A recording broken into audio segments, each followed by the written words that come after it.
Como se constrói um bom arco de personagem? A gente sabe, por exemplo, que Tsukushima de Haikyuu tem provavelmente um dos melhores arcos, que Peko em Ping Pong The Animation tem uma jornada extremamente bem construída. Mas como? Mesmo sabendo disso, é difícil explicar seus detalhes estruturais além de um simples ele muda bastante durante os episódios. O que faz esses arcos funcionarem? Existe uma maneira, uma estrutura que a gente pode usar para analisá-los? Bem, sim. Mas mais do que isso, eu acho que não existe nenhum arco melhor para explicar como eles funcionam do que o arco de Thorfinn em Vinland Saga. Nós somos a terceira pessoa e seja bem-vindo a mais um vídeo ensaio.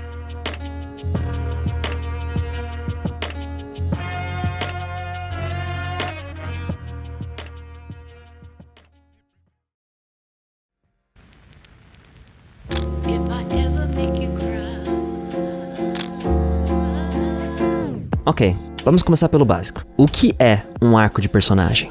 A gente precisa considerar primeiro que arcos de personagem fazem parte de narrativas. E narrativas, por sua natureza, requerem mudança. Como define Yves Retter em seu livro Análise da Narrativa, a narrativa se define fundamentalmente como a transformação de um estado inicial em outro estado final. E como narrativas em sua maioria tendem a se focar em personagens, faz sentido encontrarmos então mudanças em seu estado, aquilo que nós chamamos de arcos. Thorfinn, por exemplo, no começo da história, é um garoto de olhos cintilantes sem qualquer noção do mal que o mundo pode causar. Mas quando a gente olha pra ele no final da primeira temporada, temos uma pessoa completamente diferente. Alguém que não só entendeu os males da guerra, mas também participa dela. Ok, mas isso não aprofunda muito nosso conhecimento. Personagens mudam, mas como? Para realmente entender a estrutura de arcos de personagem, nós precisamos olhar para os 3 tipos de arcos diferentes. Como K.M. Williams descreve em seu livro Creating Character Arcs, nós podemos dividir de maneira geral arcos de personagem em 3 tipos. O arco plano acontece em histórias que o protagonista não vai passar por nenhuma mudança significativa. O que vai mudar é o mundo e as pessoas ao seu redor. Um exemplo mais recente disso seria Demon Slayer. Tanjiro, apesar de se tornar mais forte, nunca muda. Ele continua a ser o garoto gentil e respeitoso que sempre foi. A verdadeira mudança acontece com os personagens que ele encontra, alguns até sendo capazes de se sacrificarem pela própria convicção de Tanjiro.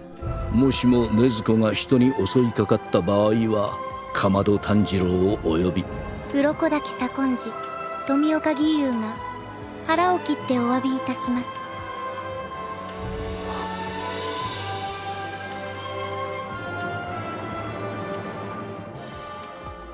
O arco de mudança negativa é aquele arco em que o personagem termina em uma posição pior do que ele começou. Por exemplo, Death Note. Kira começa como um estudante inteligente e termina como um psicopata assassino, ainda acreditando em suas ilusões de grandiosidade. E morto também, né?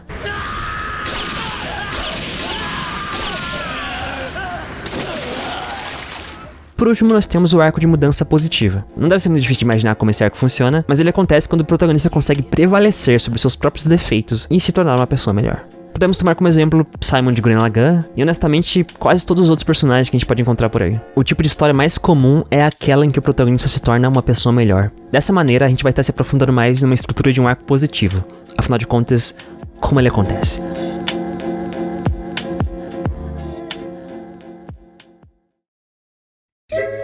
Todo arco começa com um personagem e a mentira em que ele acredita. Talvez o personagem não queira admitir ou até mesmo não sabe que essa mentira define sua vida. Mesmo assim, todas as suas ações estarão interligadas com essa única convicção errônea. O personagem sabe que, no fundo, tem alguma coisa estranha e toma ações para tentar corrigir isso. O problema é que ele vai tentar seguir pelo caminho errado, tentando conseguir aquilo que ele quer, não aquilo que ele precisa. Na história de Vinland Saga, acompanhamos Thorfinn, filho de um famoso guerreiro aposentado. Ao decorrer dos primeiros episódios, no entanto, nós presenciamos a morte de seu pai e a promessa de Thorfinn de se vingar daquele que o matou, Askeladd. Mas isso é o que nosso protagonista quer ou o que ele precisa?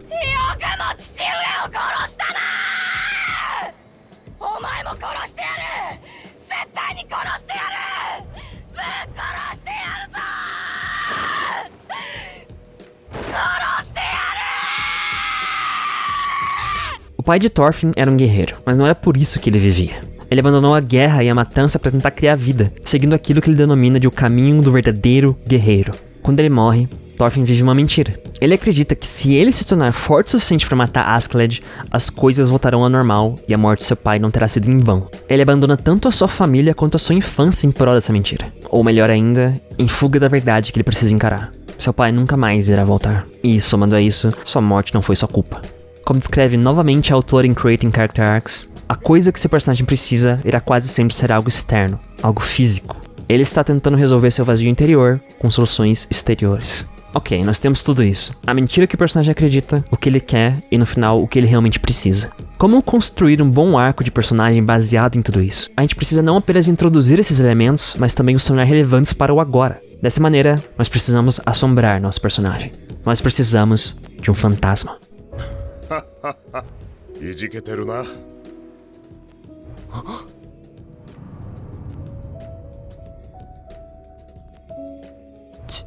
父上。 Nós mentimos para nós mesmos. Às vezes por algum motivo específico, talvez por sobrevivência ou ignorância, ou às vezes por nenhum motivo. A ficção, no entanto, é diferente da realidade. Ações requerem tanto consequências quanto justificativas. E para nosso personagem acreditar uma mentira, nós precisamos que algo tenha acontecido. É necessário um motivo para ele estar insatisfeito com sua vida. Encontre o motivo e você também terá encontrado o fantasma. O fantasma é um acontecimento que assombra seu personagem, o motivo dele estar acreditando na mentira. Quanto maior for esse acontecimento, maior é o arco que ele irá precisar percorrer. Em Vinland Saga, tudo nasce de um único personagem, Thors, pai de Thorfinn. Em vários momentos da história, nós temos cenas em que Thorfinn se imagina conversando com Thors, quase como se ele fosse um literal fantasma. O passado se entreligando com o presente por meio da mentira na qual ele acredita. Usando desse recurso narrativo, a gente pode lembrar nossa audiência do porquê nosso personagem ser quem ele é, mas também preparar o terreno para as verdades que ele terá que encarar. No final da primeira temporada de Vinland Saga, a gente tem exatamente isso. Nosso protagonista finalmente tendo que confrontar sua mentira e decidir por si mesmo se está seguindo o caminho correto ou não. O que o Thorfinn queria, no final das contas, era um pai. Ele acabou encontrando um em Askeladd, percebendo apenas tarde demais que o que ele queria era diferente do que ele precisava.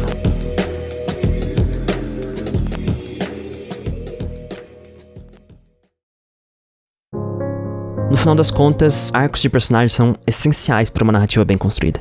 Mas vale lembrar que a estrutura aqui apresentada não irá cobrir todas as possibilidades que a ficção tem a oferecer. Afinal de contas, os termos e conceitos introduzidos por esse vídeo não passam de generalizações. O próprio Vinland Saga, por exemplo, em suas diferentes mídias aborda a introdução de seu fantasma de formas diferentes. No anime nós temos uma história cronológica. Nós conhecemos Thorfinn quando ele era criança e somos testemunhas de como o seu fantasma o mudou. No mangá, por outro lado, começamos com Thorfinn adolescente. Ao invés de acompanharmos sua jornada desde o início, o autor introduz um mistério. Qual é o seu fantasma? Como ele se tornou quem ele é? Por que ele quer matar Askeladd? Apesar disso, eu acredito que ter uma linguagem para se discutir e criticar histórias que se propõem a criar arcos de personagem é de extrema importância. Só assim nós poderemos começar a entender mais profundamente as mídias que tanto gostamos e consumimos. Nós somos a Terceira Pessoa e obrigado por assistir mais um vídeo ensaio.